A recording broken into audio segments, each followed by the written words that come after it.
Alright, let's do a headset overhaul intensive on this vintage old headset. It's technically a 2-nut style, but it doesn't have a bottom nut. It's got a twisty hand thing and a lock ring. The lock ring's going to get thrown right in the trash. Place it with a spacer. Take off this reflector, which sort of acts as the tooth washer. I'm going to put a regular tooth washer in. Reflectors are cool. Whatever, no one actually likes them. Might be nice on this bike as a support for whatever bag or whatever's on it, but it can always get put back on later if it needs to. First step, we're going to try and get this giant nut off. Oh, it's so old and weird, it's not a 32. Not a 36. So much for the new tool. We're going to go to the big giant adjustable wrench. This is a 12-inch. It's big enough for most things, but I do have a 15, which I have to use sometimes. So if you can only buy one, you gotta go buy a new or something dumb. Get the 15. Oh, good. That was nice and loose. I braced it with my wrist like an idiot. I've seen these so tight that mechanics put in hammers or baseball bats or whatever, and it'll often bend the fork. So it's nice to try and break you free from scratch. I usually have like a dead wheel, a garbage wheel I can clamp in there. I can clamp the wheel in between my knees. So I torque on this and I'll destroy that wheel even more than actually hurt the fork. Which is what I prefer to do. These guys are tight. So the top nut's real normal. It's just the top headset nuts, just a weird size. And then we have the little reflector, and it's got the little tooth washer built in. But I got a replacement tooth washer, nice old chrome one from Tomcat Bikes. Now we have this stupid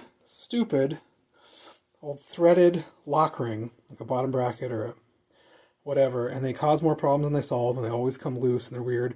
On every vintage bike they're set right, but anytime you try and do it, it's going to be wrong. So usually I just grab these with pliers and thread them off. They probably make special little lock ring tools. You probably don't have one, you probably won't find one. No one's used them in years, so usually pliers will do it. Sometimes I can put a chisel in there and hit it with a hammer if it's really tight and break them loose. Let's see.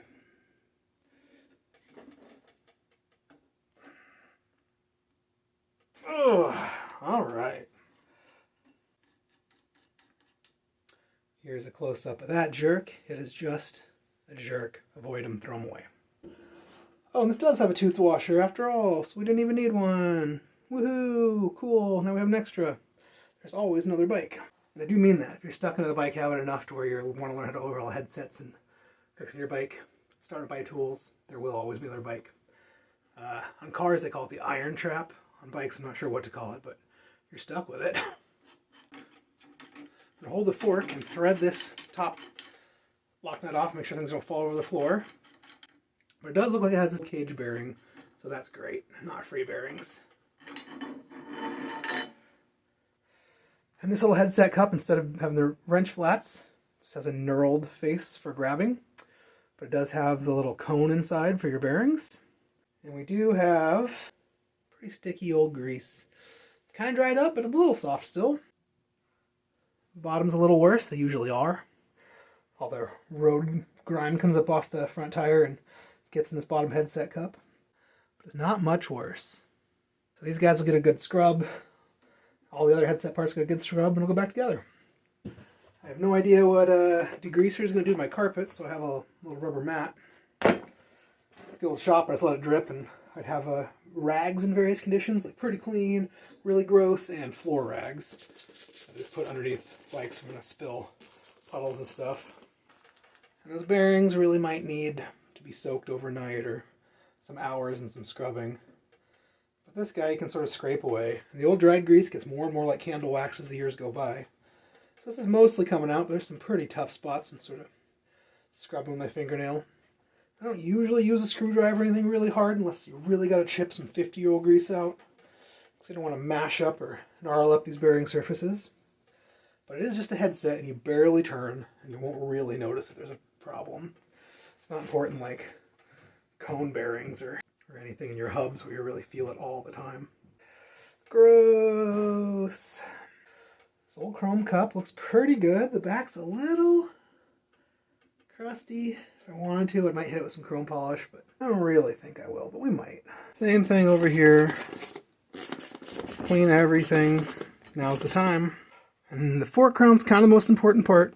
Most of the weight and damage and dirt all goes right to the back of the crown. So we really got to check here to make sure this crown's not destroyed and needing to be replaced. And if it does, it's a weird old headset. We probably just have to replace the whole headset, which is fine. Tonge still makes Japanese 27.0 crown race headsets, and they're chrome and they're cheap and they're totally nice.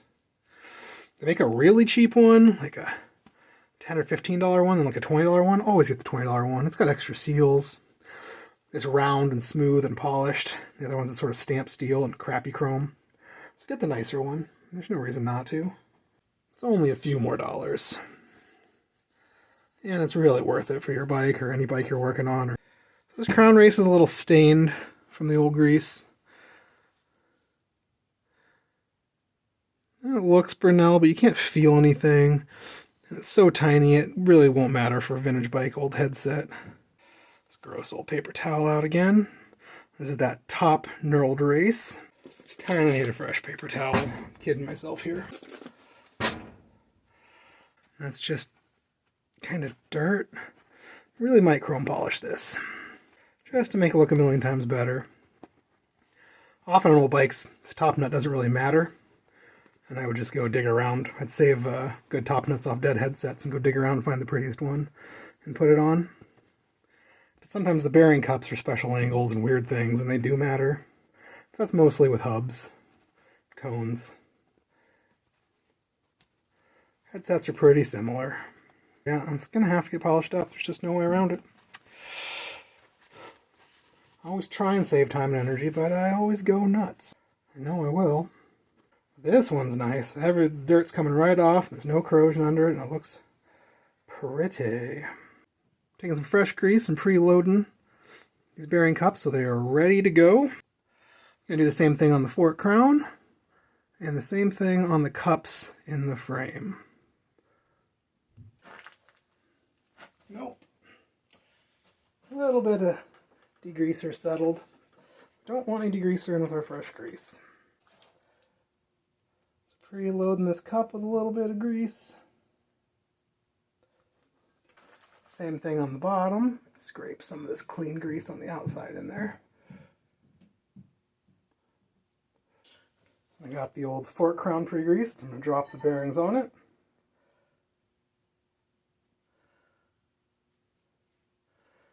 Don't want any hairs or fuzz in there. One stuck to my finger. Spin it around, get this grease up and on it. There's all that grease in the cup to get up and on it. Same thing to this.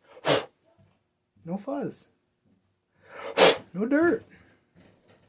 Same thing to this top one. I'm just going to drop it in there. Mush this extra grease around into those bearings. Get this little knurled top nutty cup ready. Slide the fork in from the bottom.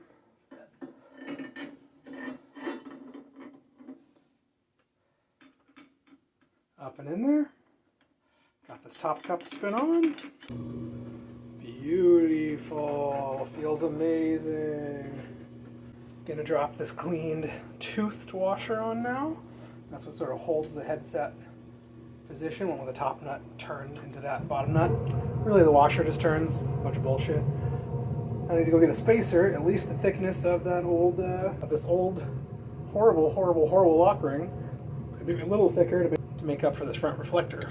So spacer at least that thick, probably 5 mil. So this is a more modern, just spacer, just alloy and cut and a little bit bright. Maybe anodized or polished a little bit. This is for 1 inch, but they're more common for 1 1/8.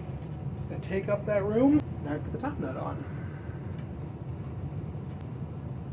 Now the trick with these is this top nut can bottom out onto the fork crown and not compress the spacers and bearings and get you a bearing adjustment and get locked.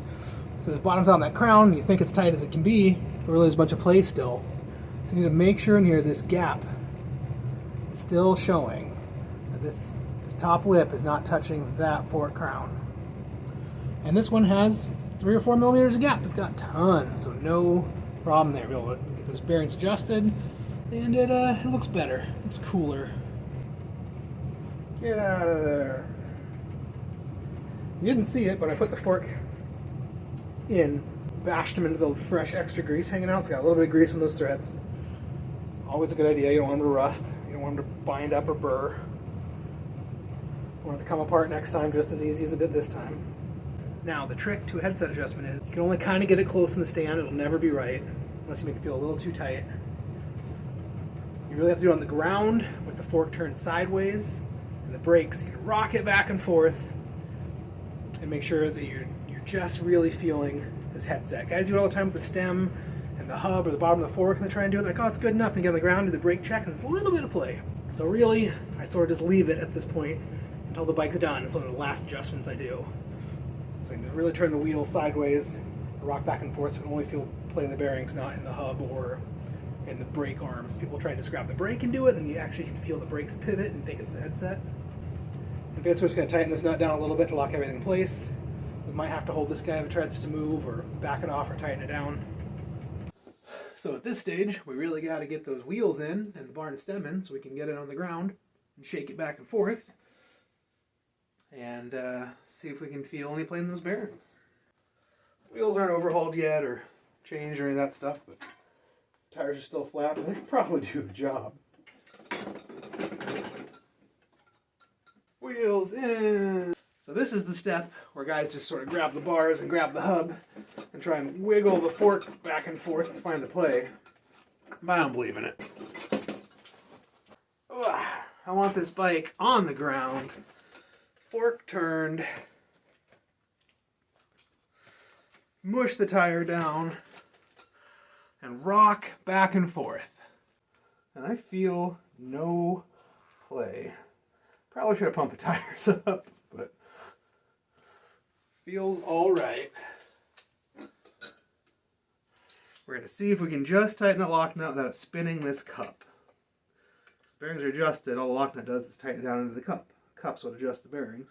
It doesn't have to be crazy tight. Use my arm here on the handlebars to sort of hold them. Just tight enough. Almost feels like it's moving. Still real loose. Look at that. The gravity just pulls these bars. So we want real loose and no play. It's probably good enough. Always double checking, because why not? Make sure this cup doesn't turn.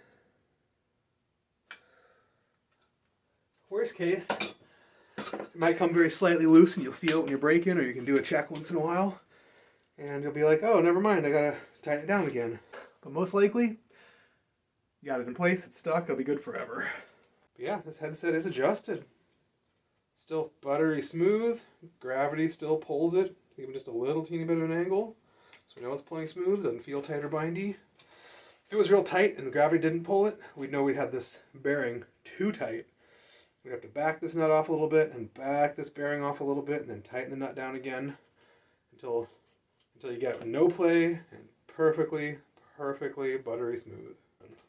You can really hold it right up here. Touch the steel real close. You can feel the bearings vibrate through it. If they're too tight, it'll be notch, notch, notch, notch. It'll be real grindy.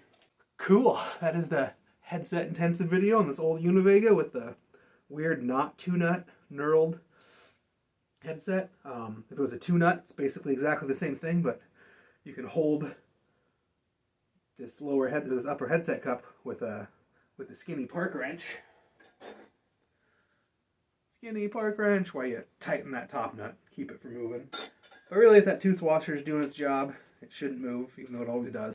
So thanks for watching, and the next one, I guess, will be probably doing the wheels, and then maybe we'll set up the shifters and do all the cables and housing and all that cool stuff.